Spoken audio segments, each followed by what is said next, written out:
So I spend a lot of time thinking, probably too much time thinking about status and success and poverty and, trying to work to get myself out of this position that I'm in currently as a poor person and, trying to be a success. Like really everyone sort of is, I think. And, trying to do something that's going to have a lasting impact that people love, that, might even reward me financially. And, I have these sort of little dreams in the back of my mind occasionally of the sort of place I'd like to live and so on, and not necessarily a mansion or anything like that, but just like a comfortable life, a life where I don't have to endure like extremes of grinding poverty.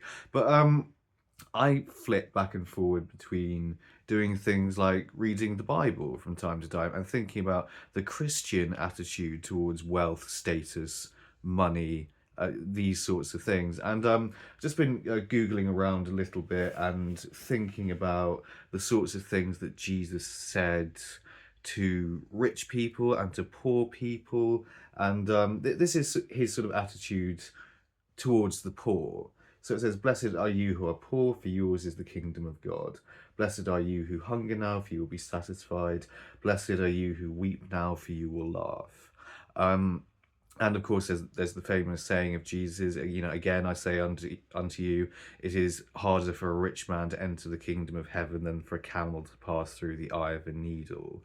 So, this is quite explicit, really, what he's talking about. And in the parable of the rich young ruler, he advises him first of all to follow the commandments, to lead a good life, and eventually he says, if you want to be perfect and have reward in heaven, then you've got to give away all your possessions and your money and everything else, and give to the poor, and raise up the living standards of the poor.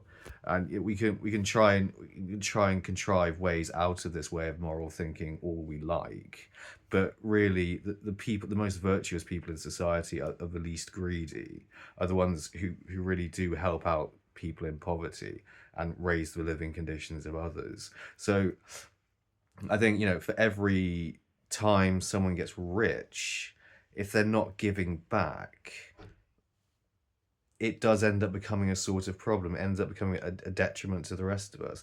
And then we have the situation which we find ourselves in at the moment, where the majority of the wealth is concentrated in the hands of a tiny minority, and they're all sitting on their wealth, and inequalities widen, people get poorer, living standards fall, and so on. And that's the situation. And I I don't. I agree with Jesus, frankly. I mean, I'm a confirmed Christian. Also, I don't believe in any kind of supernatural elements to his story. I don't believe he literally walked on water. I don't believe he literally turned water into wine.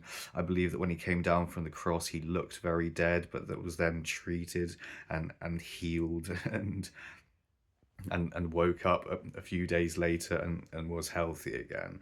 And yeah, I but his philosophy, I can't deny the superior morality of that philosophy. It truly is highly advanced stuff, and stuff that very few people actually follow and put into practice, particularly if they're rich.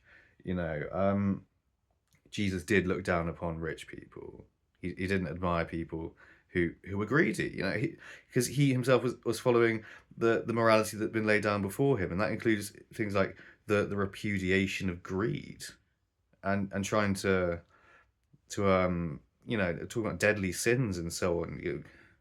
Gluttony, intemperance, wrath, and pride, and all the rest of it. Yeah, repudiating that stuff, and not being a glutton, not eating too much, because that will lead to death. Obviously, that'll lead to heart disease and whatnot. And pride, being an arrogant prick, and being excessively prideful and vain and narcissistic.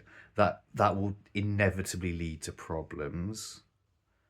And like was greed will lead to problems. Not necessarily for you in your life, but it is sin. It is sinful to be greedy. It leads to problems for other people. It leads to, because if you take more money out of the system than your fair share, then Yeah, I mean, someone else can't have money. You're generating poverty in the process of doing that.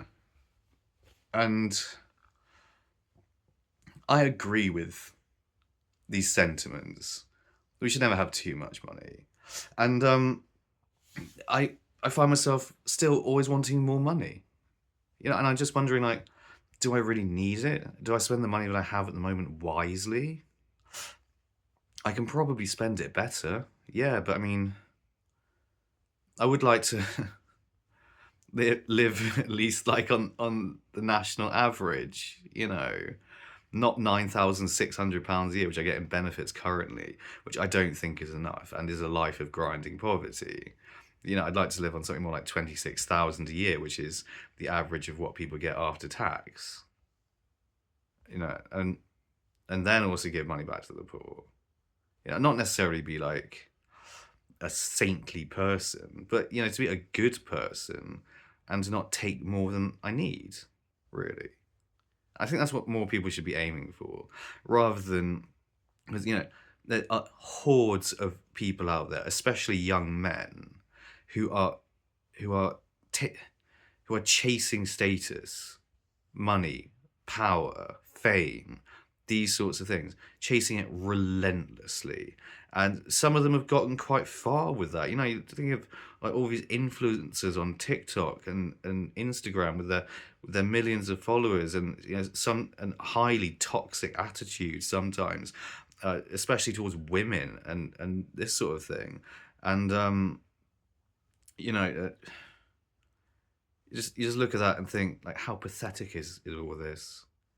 And is that something I want to contribute to? Do I want that sort of status? No, of course not. So on a level, I think, yeah, I am blessed to be poor. Because in a sense, the poor people are God's chosen people, I think.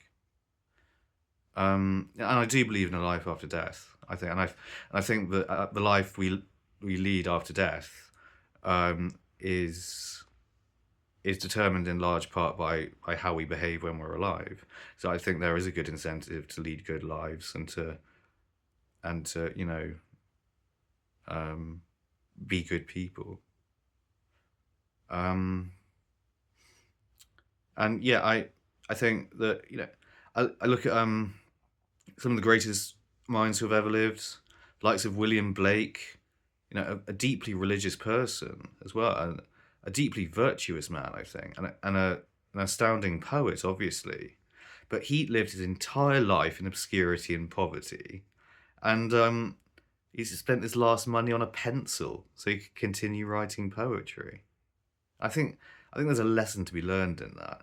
Maybe that's like God saying, "I'm going to keep this one poor his whole life so that he definitely enters heaven," if you see what I mean, and continue using that grind of poverty to to manufacture an even better human being.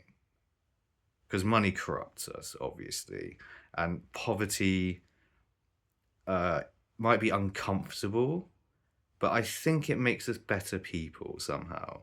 I think I th- I think you enter a higher degree of risk if you raise your children in an affluent environment, and it's been shown also that kids who grow up rich are far more likely to suffer from mental health problems than kids who grow up poor. Um, and I think having money, it softens you to the realities of life, and it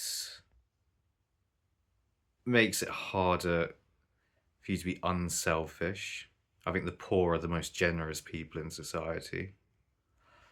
And I think it fosters a sense of entitlement, whereby you believe that because of the conditions of your birth, you deserve a higher level of status over your fellow creatures, and you you're inherently more valuable, which I think is totally wrong and a disgusting attitude to have. And a lot of rich people have that attitude, unfortunately. So yeah, that's roughly what I wanted to say. I think I'll end this now, and I'll see you all soon. Love you lots.